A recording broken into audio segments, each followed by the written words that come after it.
হিলিতে ভাষা শহীদদের প্রতি শ্রদ্ধা জানাতে শহীদ মিনারে সর্বস্তরে মানুষের ঢল নেমেছে। এ নিয়ে বিস্তারিত জানাতে হাকিমপুর উপজেলা কেন্দ্রীয় শহীদ মিনার থেকে যুক্ত হয়েছেন সহকর্মী সোহেল রানা। সোহেল, শহীদ মিনারে লোক সমাগম কেমন দেখছেন, বিস্তারিত জানাবেন।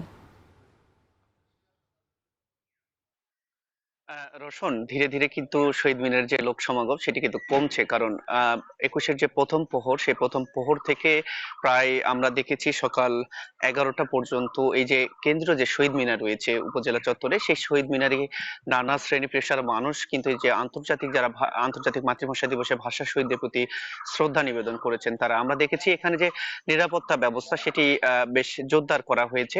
সেই নিরাপত্তার মধ্য দিয়ে কিন্তু নানা পেশার মানুষ এখানে ফুল দিয়ে শ্রদ্ধা নিবেদন করছেন। এবং আমরা যেটি দেখছি যে উপজেলা প্রশাসনের উদ্যোগে দিনব্যাপী যে আনুষ্ঠানিকতা, সেই আনুষ্ঠানিকতার কিন্তু এখন যে পর্যায়ে চলছে সেটি উপজেলা অডিটোরিয়াম রুমে এখন চলছে, যে আলোচনা সভা এবং পুরস্কার বিতরণ যে কার্যক্রম সেটি কিন্তু চলছে, আমরা দেখেছি। আমি আপনাকে একটি তথ্য জানিয়ে রাখতে চাই, সেটি হচ্ছে যে এই উপজেলাটি সীমান্তবর্তী হবার কারণে হিলি সীমান্তের যে শূন্যরেখা রয়েছে সেখানে বিগত বছরগুলোতে আমরা দেখেছি দুই দেশের যে ভাষাপ্রেমী রয়েছেন, বাংলা ভাষাপ্রেমী রয়েছেন, সেই বাংলা ভাষা প্রেমীদের একটি মিলন মেলা বড় আকারে বসতো, সেখানে সরকারি পৃষ্ঠপোষকতা থাকতো।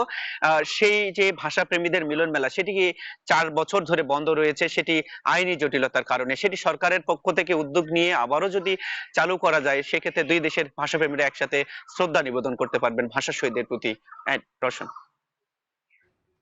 হিলি থেকে শহীদ দিবসের খবর জানাতে যুক্ত ছিলেন সহকর্মী সোহেল রানা।